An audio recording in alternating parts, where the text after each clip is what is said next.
Matterand has an invocation for us. Dear God, we are thankful for this day that you have given us, for its blessings, its opportunities, its challenges. May we appreciate and use each day that comes to us. We pray for strength and guidance for each day as it comes, for each day's duties, for each day's problems. May we be challenged to give our best always, and may we be assured of your presence with us. Amen. Amen. Join me in the flag salute. I pledge allegiance to the flag of the United States of America and to the republic for which it stands, one nation, under God, indivisible, with liberty and justice for all. And four-way test, is it the truth? Is it fair to all concerned? Will it build goodwill and better friendships? And will it be beneficial to all concerned? Go ahead and have a seat. I believe Mr. Dillon has a song or something for us here. Yes, I do. My country 'tis of thee, nice and sweet and short. My country 'tis of thee, sweet land of liberty, of thee I sing. Land where my fathers died, down where the pilgrims pride, from every mountainside let freedom ring. Very good. Thank you, Jim. Do we have any visitors today, Rotarians or otherwise? I'm looking at the screen here and I don't see anybody. If I've missed you. There's a four-legged one. Oh, we've got a couple. Oh, there you go. Who's Yeah, your friend, Tomas? This is Dia. Hi, She's Dia. almost a year. And definitely lacks energy, I can tell. Yep. Okay, well, welcome to our dog friends. We've got some of them here today. That's great. Let's move on to club business, Rotary Foundation Weekly Moment. Today, it's how the Rotary Foundation touched one person's life. What we do is touch other people, often the horizon to them. Say, you matter. You see, the 5 men who chose me to become a Rotary Scholar are gone, but they are not. They never will be, because along the way, I will in my own way share with others and have with those 5 men and the 60 members of the Rotary Club of Marshall, Texas, and tens of thousands of other members of Rotary did in 1956 when they said, Bill Moyers, you can matter. That's from Bill Moyers, who's a TV journalist and commentator and formerly the Deputy Director of the Peace Corps. So something to think about. If you've got anybody to be a good candidate for the Global Grant Scholarship, let us know and we'll get their name in. Moving on to other things, reminders, auction update. First thing is there's a meeting next Tuesday, March 30th at 6 o'clock. Remember, you are all on that committee. I will be sending, or Tim will be sending out a link either later on this week or the first part of the next week. Please join us at 6 o'clock. And I think I saw Tim Hamlin on here. Tim, you got anything you want to add? No, the meeting is the big things. Tuesday at 6. So we'll want to put that on your calendars. Some of the committees will have reports to make. So we'll be getting that going. And I'll just give you an update at that time on where we are with some of the other parts of the project. So yeah, everybody be there Tuesday. Thank you. Great. Thanks, Tim. Patrick's Playground, Mr. Janicki. Anything we need to know? Any work parties coming up? Any help needed? Well, we just need it to dry out there so we can put a big machine out there to lift all the parts. And you gotta, Steve Massey's doing a great job. They're cutting the tubing right now that goes in the ground that we can't really dig out there. We just need literally a week of sunshine, and then we can start scheduling quite a few projects out there. We're gonna do, there's a lot of work once we start outside. So, but I am excited that one of Patrick's favorite things was the Glacier Cruisers. It's a snowmobile club there in Sedro Woolley, and they had a fundraiser and donated $1,000 to the playground. So money's still coming in, so that's kind of cool. Good. Okay. Thanks, Mike. Okay, last week we talked a little bit about the Helping Hands Food Bank fundraiser that's coming up. Rebecca Larson has been in contact with me. On June 12th, Bob Gates is sponsoring an event where he's going to be the speaker and be talking about leadership. That'll be June 12th at the Lincoln. The goal is to raise $100,000. They're looking for help in any way we can give it. They of course want donations. I sent you guys all the information about the different sponsorship levels, but they're at some point going to be needing some physical help, a night of kind of thing. So I will keep hitting this every week and letting you guys know. If you have any questions, if you want any more information, let me know, or get a hold of Rebecca Larson and she can point you in the right direction. All of you may have received an email earlier. You should have received an email earlier this week from District 5050 Foundation Chair Malcolm about the Polio Plus Society. And what the Polio Plus Society is, District 5050 has created this special recognition that will be given to anyone who commits to donating a minimum of $100 per year to Polio Plus until polio is eradicated. So please look into that if something that interests you. If you've got some connection to polio, might be a great thing to do. They're just asking for $100 a year, and I think we can all probably come up with that. Are there any other announcements? That's all I've got on my agenda.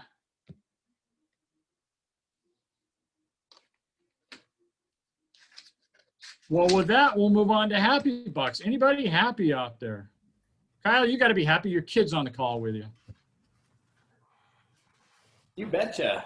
Yeah, especially seeing Calvin and Fred. Fred, the puppy, is far more important. But yeah, very happy to have Calvin, and he does all the work, so it's great. I got to just pass the buck to him, and it'll be entertaining for me too. So yeah, very happy. Thank you. Thanks. Mr. Brockman, you're happy. I'm happy today. The class of 21, Sedro Woolley High School class is in school today. So I've got a happy 21. I'm going to go times 2 because State Street is also the class of 21. So kids in school today, in-person learning. There we go. Sheena says we all ought to be paying Happy Bucks because it's Christine's birthday today, yesterday, last week. When, Christine? Today. Great. Well, happy birthday. Happy birthday. Who else is happy? I've got 10 Happy Bucks. Calvin, really good to see you and looking forward to hearing your presentation. Thanks. Miss Paula. Yeah, I just want to tell people about a series that we're starting with. It's a combination of a few of the chambers and the Skagit County Economic Development Association or Alliance. So Skeeta is involved in this as well. And anyway, the series is called the Jedi series, and it's about being respectful of everyone. But John will be starting, our John Sternlick from the Economic Development Alliance will be the first speaker, and he is going to talk about, you know, being fair to everyone and being, when you're employing somebody, are you asking questions that are not appropriate?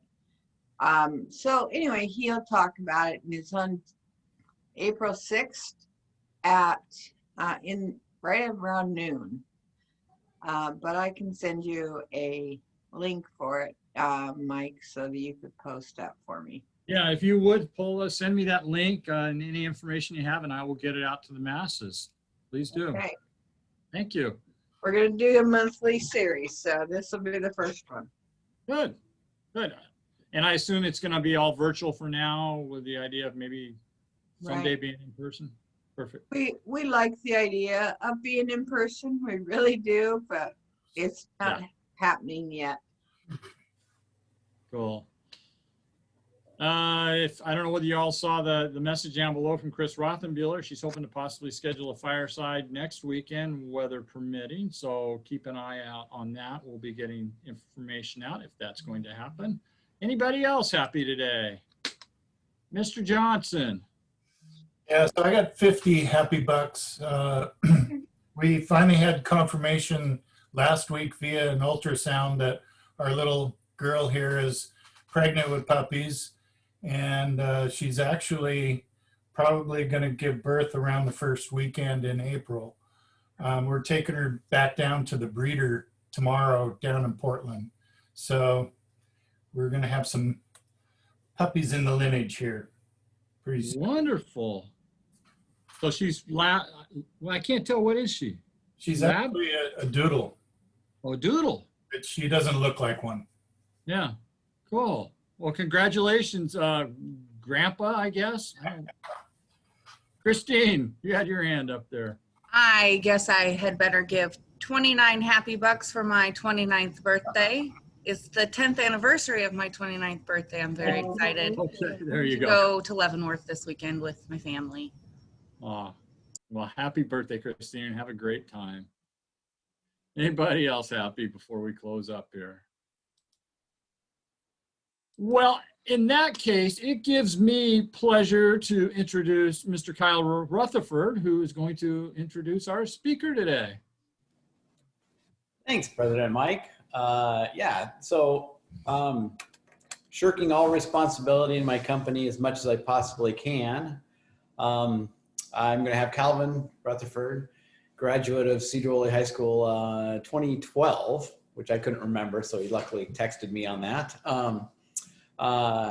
Give a brief bio of him, and then I'll let him tell you a little bit about cybersecurity and probably a little bit about Asignio, which is the company that he helped me found while he was still at Notre Dame a few years back, and what we're doing now. So following graduation from Sedro Woolley High School in 2012 and receiving a Rotary scholarship, by the way, Calvin attended and graduated from ND with a degree in computer science. We still utilize some of his professors from back there, so it's a great community.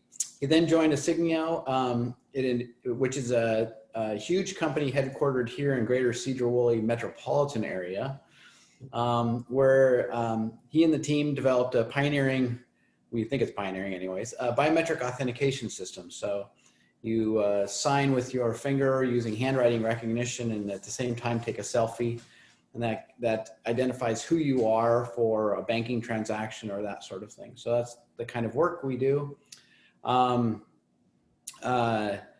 It's been going for about, 2015 or so, Calvin, somewhere in there, 2014. So technically, summer of 2013 was when we. Yeah, okay, so for a very long time, his roommate and he worked together on our very first algorithms to identify the handwriting stuff. And since then, we've grown. We're about 20 people, which I said was huge, but that's about 20 people. But we are dealing with the current pilots are with a top 5 insurance company, a top 5 wealth management company, and a top 10 bank in the United States. So we kind of deal with some big heavy duty players. And we're actually even also working on an office in Amsterdam. So exciting stuff for us. And Calvin will tell you a little bit more, but mostly he's going to focus on what cybersecurity is and how we protect against it and that sort of thing. So with that, Calvin. Yeah, thank you so much. Thank you, Mike, for having me and all Rotarians. I'm going to share my screen, little presentation to help. Let me know if you can't see this, but hopefully it's up. So, great. So before we begin, there are 2 aspects to cybersecurity, or 2 main aspects to cybersecurity. One of them is from the corporate side, which is dealing with best practices in terms of database, storing of PII, which is personally identifiable information, and hashing and encryption and all that.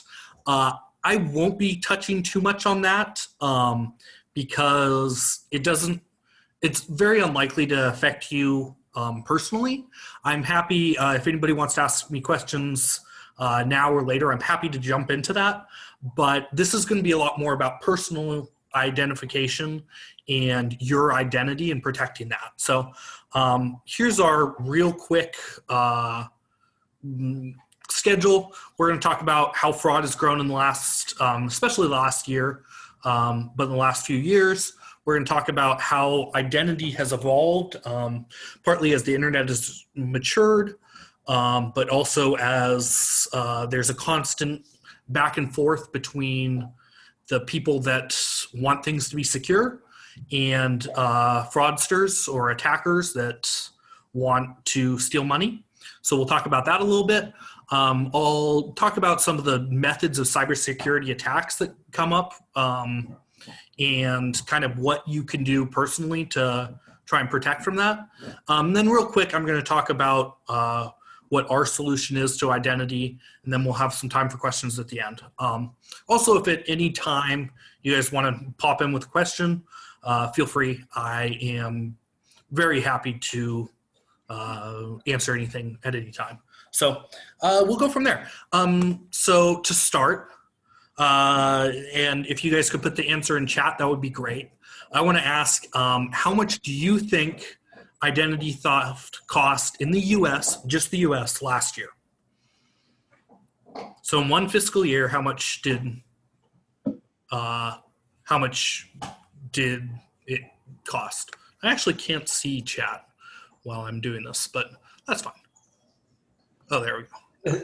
So far, we've got billions, 5 billion, 150 billion, 2.3 billion, 50 billion. So. Okay. Let me go to the right slide. So you guys are all low by just a few factors of magnitude. So in the last year alone, identity theft cost was over 700 billion in the US. In terms of just the consumers, and this is the bank not reimbursing, this is just out of the pocket of everyday consumer, 56 billion was lost. 46 million Americans were affected, and the average loss was $1,100. And also account takeovers, which is one of the main methods of fraud, which is when I impersonate somebody and pretend to be that user, and then usually drain their account or do whatever, grew 282% year over year in the last year. So a lot of this is to do with digitalization.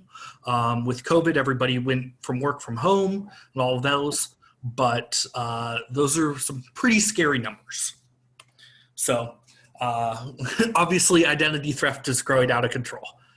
So now we'll go kind of where we've been and where we're headed in terms of identity, which is very related to cybersecurity.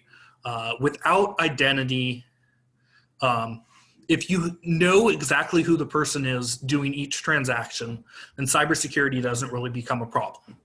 Because I know who is, I know it's Mike that is donating money to Patrick's Playground or sending that wire transfer or whatever. But if you don't know who the person is, that's when problems come up. So at the beginning, when the internet first really started, and even before that, just to log into corporate stuff, passwords were the main method of authentication. You probably only had a few accounts, so it wasn't too difficult to remember a couple username and passwords and keep them secure. However, that stayed the basic standard for security for far too long. Currently, the average American user, actually the numbers are 40 years old at this point, but in 2017, the average American consumer had 130 accounts with username and password. Good luck remembering all of them. Good luck making them unique. it's an untenable situation.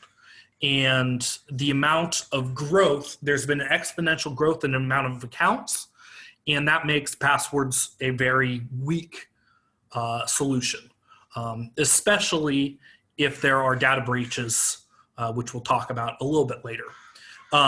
So after passwords, the next thing that came about is KBA, which is knowledge-based authentication. The most common and probably the one that you're most familiar version of this is your social security number. So you can authenticate to the bank with your social security or last four of your social. And so KBA literally means something that you know that you use for authentication. This was another good concept. However, there are a few problems with it. First off, social security numbers are no longer secure, especially due to the Equifax breach. But over 200 million US adults have had their social security numbers compromised, and that was just in 2 breaches. So relying everything on that probably isn't the best idea. And then the other type of KBAs is stuff like which of these streets do you recognize from where you lived in 1995 or whatever. This is an interesting take on it and has a little bit better success rate. However, most of that information is readily available online. And in order to make it something that isn't available online, you have to make it so complex that oftentimes the user can't remember where it was anyways. So I apologize for a dog with a loud bone running in the background. So if you hear that, I'm sorry, but that's a puppy for you. So KBA, again, this was introduced, the early parts were early 2000s, but it really became more prevalent 2013 or so on.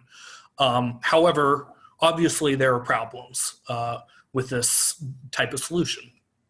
So now we come to text message based OTP, which means one-time passcode.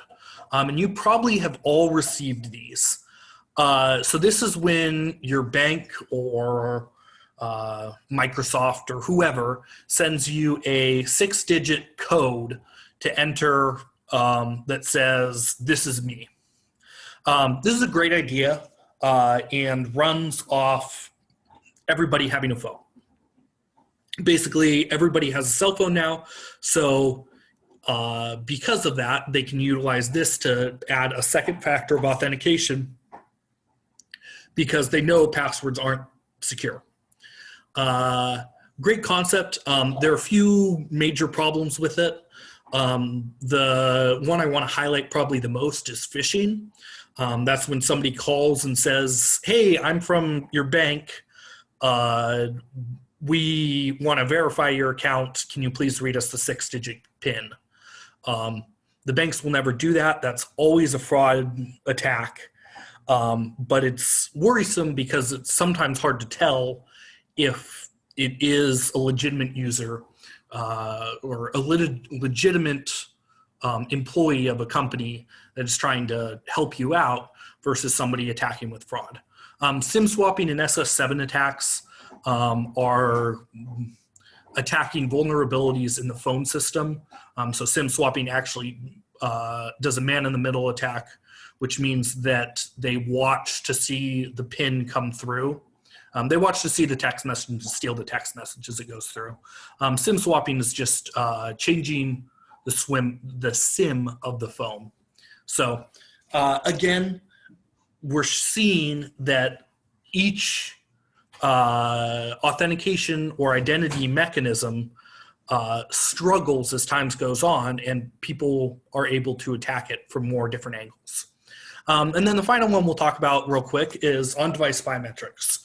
So this is Touch ID or Face ID are the two most commonly known ones. This is on your phone using that biometric to authenticate. This is a good solution, especially with what's on the market. There are a few problems. The biggest one being it's device specific. So you can't authenticate with your same selfie or your same fingerprint on multiple different devices. But in general, until something better comes out, this is one of the best ways to protect yourself. Lastly, we have Asignio up there. Asignio uses 2 biometrics at once. So the most common one is handwriting recognition and passive facial recognition, which combine to make a much stronger solution. It's not device specific, so you could use it off any device, and it's uniquely tied to the user. All of those are really powerful things. Sadly, it's not available everywhere right now. Trust me, Kyle and I are working on that, but that's the type of identity you want to look for if you are really concerned about this stuff, which $56 billion lost by US consumers, you might want to be. So real quick, any questions on any of that? I covered a bunch of material pretty quickly. So Calvin, quick question on the facial recognition. Can you put a picture in front of it and it recognize it, or does it have to be a 3D image? In terms of ours or in terms of Apple's? Apple. So all of them say they have something to, so that's called liveness. So basically, is there a live user there or is it a picture? All facial recognition systems on the market say they have some sort of liveness there. How well they work varies a lot. Early versions of Apple were relatively easily to break into. Current systems are better, but they're definitely not perfect. We'll actually touch on that, but how about your guys'?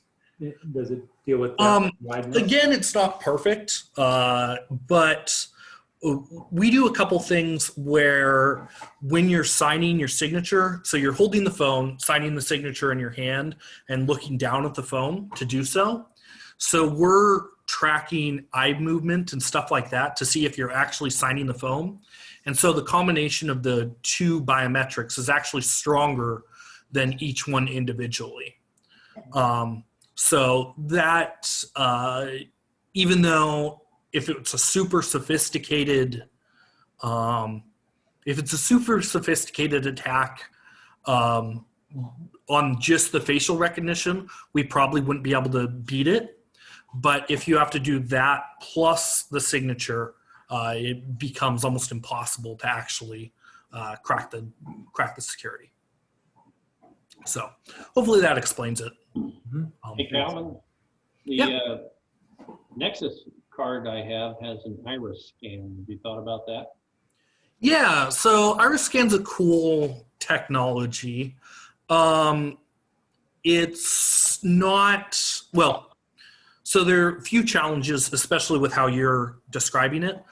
You have to have a specific Nexus card. You have to have your card, or you have to have a device, basically. You can do iris technology off some of the phones, but you can't do iris technology very well off computers, and it's not something that works great across devices. It's a really cool one for certain high security situations.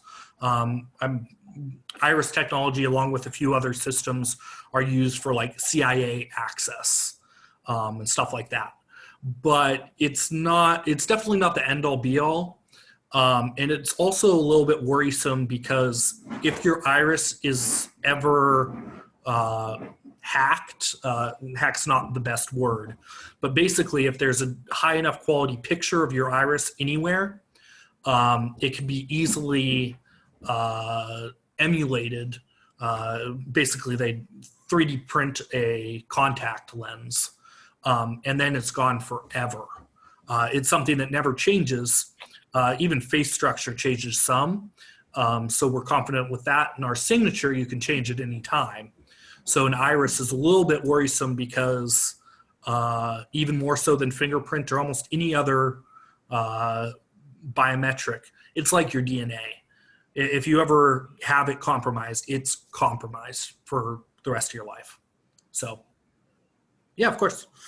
Yeah, you're talking about that, and you see those deep fake videos where they're really, I mean, it's hard to tell what's real and what's not. So, yeah. Deep fakes actually will be on the next slide. But, yeah. Well, I won't burst your bubble then. Yeah, so we'll go on to kind of the methods of cybersecurity attacks. So on the left side, we have corporation stuff. So these are probably stuff that you don't have to worry about too much as an individual, but from a corporation standpoint, just a sec. Fred, no. Sorry, we're trying to eat the carpet. And we're trying to stop him from doing that. So on the corporate side, these are bigger challenges that you kind of have to have a holistic approach to combat. So so database breaches you've all obviously probably heard about. The biggest ones were the Equifax breach, the Yahoo breach in 2013 or 14, lost 3 billion records. Data breaches are constant, and having improved data security is very important. I'm happy to jump into that, but it's a little bit outside of the realm of what we're going to cover today. Ransomware is another really interesting one. Ransomware is when somebody comes in and is able to hack into your system and encrypt the data so you can't view it. And then once they encrypt the data, they ask you, hey, if you want your data back, which could be, well, I see Daryl there. So it could be all the school data for every single student. Well, if you want to ever be able to view that data again, you have to pay us X amount of Bitcoin or usually cryptocurrency or transfer money to this account, or else we will erase the data. So that's obviously a big worry for all companies, but it's not something that comes up very much as an individual. And again, that's a little bit more on the corporate level encryption, et cetera. So we won't, I'm not going to talk exactly about how to combat that. The final one's spear phishing. Spear phishing is an interesting form of phishing. Phishing is when you try and get, or when a fraudster tries and gets personal information or information in general from a user and use that to maliciously attack them. Spear phishing is a form where a great example is a major company. You pretend to be the CEO of the company or high-level exec and say, I need this wire transfer to go out by tomorrow for one of our employees or whatever. And by pretending to be this customer, you're getting additional information, or pretending to be this employee, you're getting additional information, and you can potentially trick somebody to send money somewhere where it shouldn't go. It's a lot more targeted, and you'll see it, a lot of the big banks see it all the time. So that's on the corporation side. For the individual side,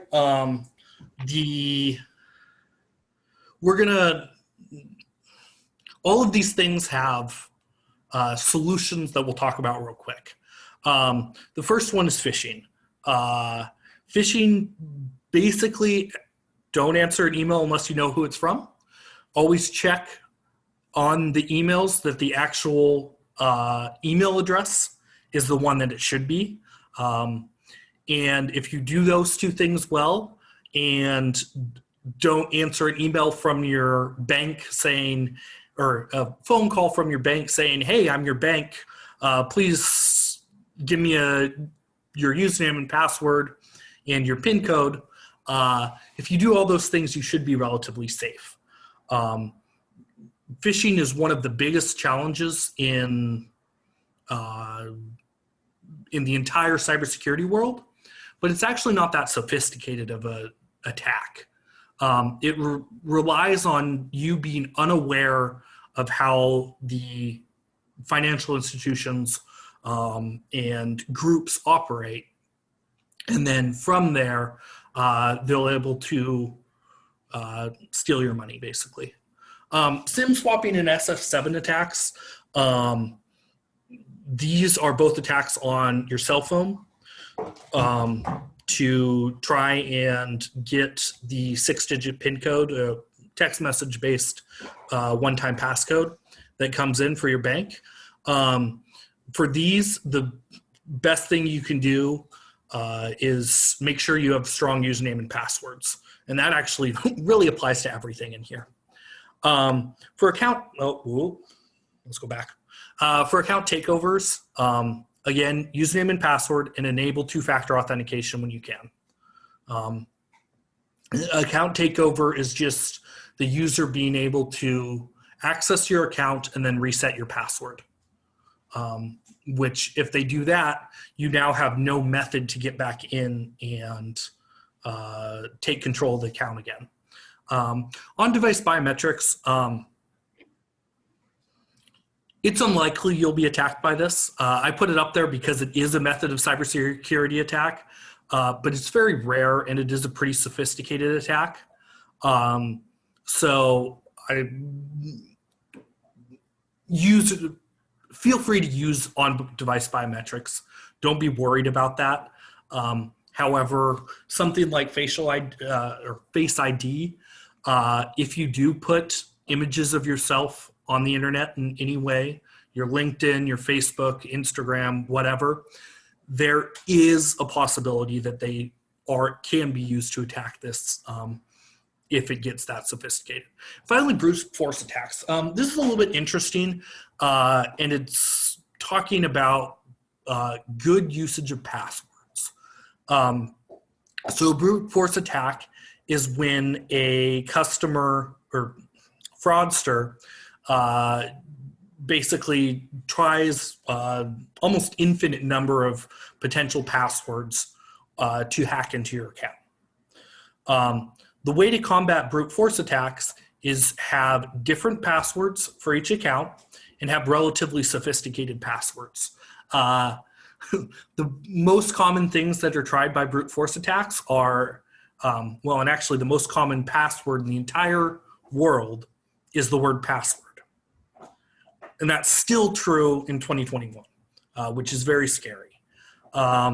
Between password 1, 2, 3, 4, 5, 6, 7, 8, 9 and the inverse of that, that's something like 30% of the passwords globally, which is pretty crazy. Don't do that. Try not to reuse passwords if you can. I know a lot of people will create a Excel spreadsheet or something, and even that is better to have a secured Excel spreadsheet and type them in there, or have a piece of paper that you hide somewhere. But you want relatively unique passwords because brute force attacks are the easiest way for somebody to hack into your account and potentially steal money or do all sorts of other bad things. So yeah, we'll stop real quick there, and any questions on that stuff?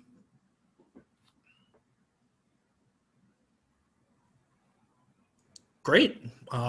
Kelvin, real quick. Go ahead. SIM swapping. I did not realize you can grab people's text messages on the fly. Can you explain how that's done? I mean, if it's not difficult. Yeah. So grabbing text messages on the fly is usually through an SS7 type attack. SIM swapping is where I actually basically take over your phone. So with a SIM swap, a good example of, and I'll touch on both a little bit more for you.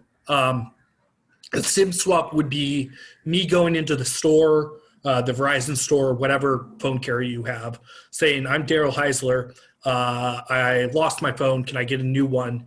I want the SIM. And then I'd have basically a copy of your phone, and your phone wouldn't work. So But you would also have to have my password in that main. Yes, I'd have to have your password. I'd have to have quite a bit of information actually on you. Okay. But it is possible. SS7 attacks. So the simplified version, SS7 attacks are quite complex. But basically, the rails that text messages, SMS messages run off, in order to make it so that those work across the world and work for different phone companies, so Verizon, T-Mobile, et cetera, they had to build a network that has one vulnerability where a malicious operator can pretend to be another SMS carrier. So they pretend to be a phone company and then are able to see the text messages come through. It's a pretty sophisticated attack, but the real problem with SS7 attacks is there's almost zero way for anybody to detect it. So the phone company can't know what's going on, doesn't know what's going on. You don't know what's going on. And it's scary because of that. And there also isn't a great solution in general because it's how the entire system was built.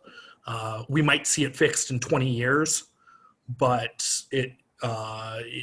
you can't instantly upgrade the entire system that every text message in the world is run off. It just doesn't work. So hopefully that answers for those two. Yeah. Calvin, I joined late, so if you've covered this, I apologize. But there's those things out there like dash lane, and where they ask you to, you get one password. What do you think about those? I think if used well, I think those are a decent option and better than a lot of the alternatives.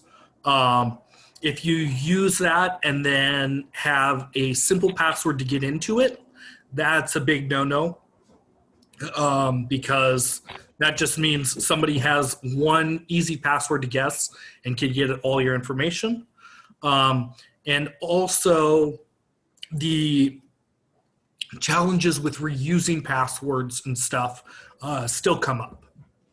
So I do think if used well, they are a big step in the right direction, but I don't know if they are the end all be all. Thank you. So, and apparently this version didn't have anything on deepfakes. I know Danny talked on it a little bit.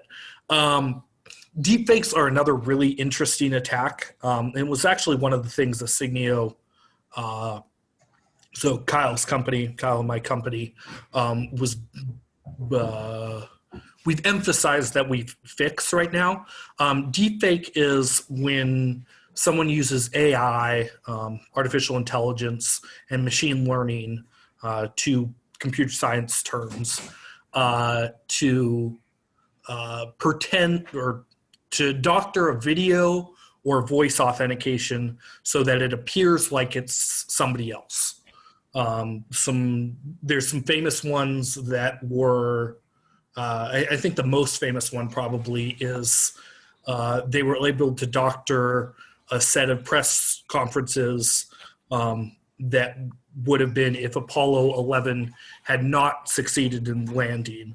They had what the speech would have said, and it looks like the speech was actually given of Apollo 11 not making it to the moon and crashing and everybody dying.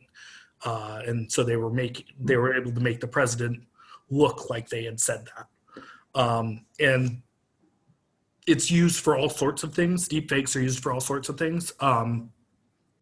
they're used in security and cybersecurity, specifically for targeted attacks at high-level individuals in banks and financial institutions, where they pretend they are either another executive, or they use the information to hack into the system and bypass any voice recognition and facial recognition. So it's a really interesting attack because it's so new.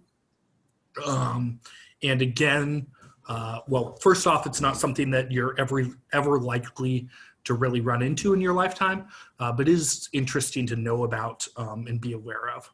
So yeah, with that, if there are no more questions on that, I'll go a little bit into what Asignio does and how we approach security, and then we'll have a little QA and finish up. So on the left, you can kind of see what two mock-ups of what the signature and voice recognition look like. Basically, we're using two biometrics at once. This is pretty high level in terms of the security we offer, but also because of how the system is built, it's actually really easy to use. A lot of security systems are, the more secure it is, the more friction it is, and the harder it is to use. We've done a lot to not allow that to happen. So in terms of combating the problems that we talked about in the last page, by having a authentication system that it works across devices, that solves a lot of your challenges. And then the other thing is, instead of using text message based OTP, so the one-time passcode, that is the 6-digit PIN, we instead send a link which you can click on, and then you authenticate with a biometric. And that is a lot more secure because it's not just a 6-digit PIN where I am able to see your phone through SS7 or SIM swapping or whatever.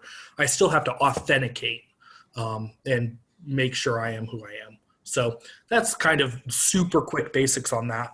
I could talk about this one page for a couple hours because this is, well, it's my job and basically my life at this point.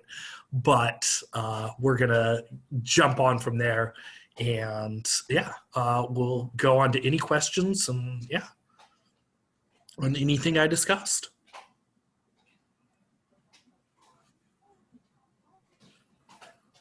I have a question. Yeah, of course. So you see all those apps that they're like, oh, look, I'll show you what you're going to look like when you're older or younger, or, you know, but you have to send in the photo of yourself right now. How potentially dangerous can those be? Can it be used against you? You know? Yes, it can definitely be used against you. Those are almost the perfect example of something that can be utilized to beat facial recognition with a deep fake attack or something similar. Those are, yeah, I highly recommend you don't send information on anything like that. There are also examples where, actually I had a bunch of friends that did some of these quizzes where it asks like mother's maiden name and what was your first pet's name and stuff. And from there you can see what, I don't know, what Harry Potter character, whatever it is. A lot of those times, those are phishing for information, which can then be used to bypass KBAs. And so if they have your username and password, they can break through your security. So I highly recommend anything that's on Facebook that says this can figure out some sort of information about what you're going to be or information about you. I highly recommend not giving them any information because the potential payoff versus it being fraud and utilized for fraud is very minimal. Calvin, we always tell people don't send sensitive information through email because email is never secure, never private. How difficult is it for people to actually be able to access your email? Because I mean, the phishing thing is easy, right? You get an email, Yeah. you click on a link, and usually that link is going to some nefarious place, and you enter your information that they want. But actually seeing the emails that you send people, how? Yeah, so to do a attack like an SS7 attack on emails is almost impossible. You'd have to break Google or Microsoft's encryption. Right. Okay. Not going to happen very easily. The problem is the email account itself isn't very secure. So the email account is only as secure. A lot of people don't have multi-factor authentication turned on for their email account. Even if there are, we talked about some challenges with multi-factor authentication today. So a lot of the times it just comes down to your username and password for said email account. And if they're able to break in to your email account, a lot of the times that can lead to a lot more challenges. Sure. Because a lot of the times it's backup mechanisms, all sorts of things, and then they can see everything you've sent and received, and even potentially lock you out of it by changing the password. So it's a good policy to not send PII, personally identifiable information, or any sensitive information over email if you can avoid it. And then the other thing is make sure your username and password for your email are as good as possible, and you have multi-factor authentication turned on if you can. One thing I didn't touch on, but I had meant to, is the way cybersecurity works for 99.9% of the cases is the harder you make it for somebody to attack you, the more likely they're just going to say, it's not worth my time and I'm going to attack somebody else. If you have, a good example is if your house has a big barbed wire fence and 10 locks on the door and dogs and security cameras and stuff, and your neighbor's house has none of that and the door is always open, if you guys have the same stuff in your house, the robber's going to go after the neighbor every single time. So the more layers you can put and the more challenging you can make it for somebody to effectively attack you, the safer you're going to be. Yeah. So. Teak Martin had a question, Calvin. Do you recommend using VPNs, and then when? That's a good question. I do like VPNs. It kind of depends on what you're trying to do and what you're trying to avoid. VPNs won't help. So VPNs mostly help with tracking. They make it harder for... Explain what a VPN is to the people that may not know. Yeah, so VPNs are a secondary mechanism that allows you to access either internal company data or just the internet, not through like Google Chrome or whatever. So they're a more secure mechanism that way. VPNs are great. All internal company stuff should be accessible only via VPN or in person, as in your company Wi-Fi. In terms of like if you're just surfing the web, using a VPN makes it so Google or Microsoft has less information on you. However, Google and Microsoft are not the ones, the probability of you getting hacked versus Google and Microsoft, you're going to get hacked every time.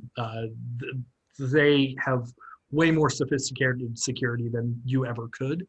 So I don't worry about it. Like I don't use a VPN when I'm doing my own anything besides for work stuff. I do think for work stuff, they're extremely valuable. And I can see some people that are more privacy focused. My generation is known for not being the most privacy focused. our obsession with Instagram and Facebook tends to show that. But if you are more privacy focused, VPN is great. If not, I think you can do without it unless you are accessing that secure data and then you want somebody to only be able to access it with a VPN. And again, VPNs are not invincible. A lot of the times they're just username and password secured. So you got to be a little bit careful there. Calvin, is there any place on the internet to go to see if you have had your identity stolen? Sometimes I realize that it's not until it hurts really bad that you know that it's been done. So is there any place we can see if we've had our identity stolen?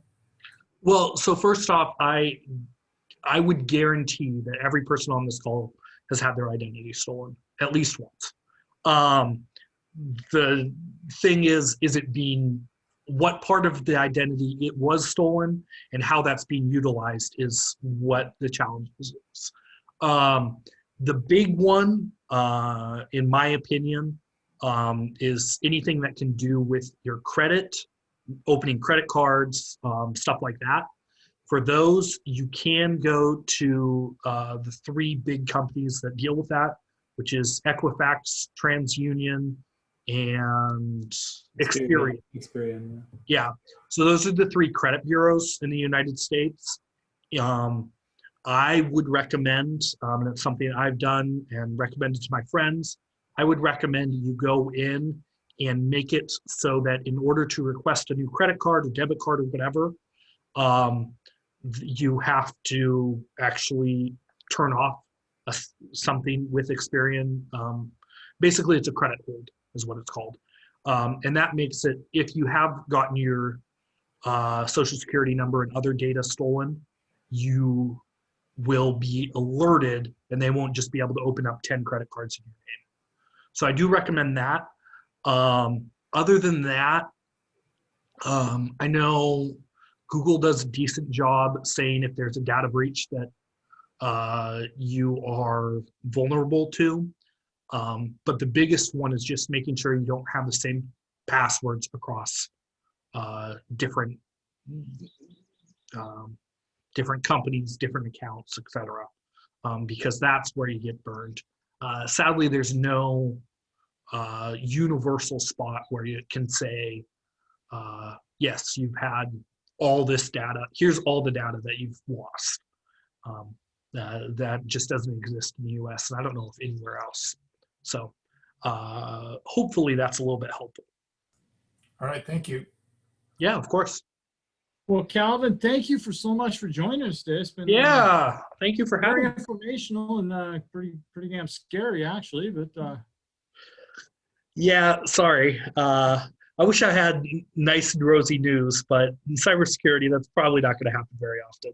yeah, no. So I guess the key here, everybody, is protect your passwords and use nice, strong ones, and don't give any information out. So, but again, thanks for joining us, Calvin, and good luck with this. It's good to see you. It's been a long time. Yeah, great to see everybody. Good. So a few reminders. Next week's program will be Judge Jennifer Howson and Program Coordinator Letty Nunez speaking about the community courts programs in Skagit County. Auction meeting next Tuesday at 6:00 p.m. A link will be going out. Is there anything else that anybody needs to bring forward today, talk about real quick? Well, if not, my thought for the day comes from the Greek philosopher Socrates. I'm getting pretty deep here. Socrates said, the secret of change is to focus all of your energy not on fighting the old, but on building the new. So I'll leave you with that. You guys have a good rest of your week and a good weekend. Stay safe and be healthy. We'll see you later. Bye.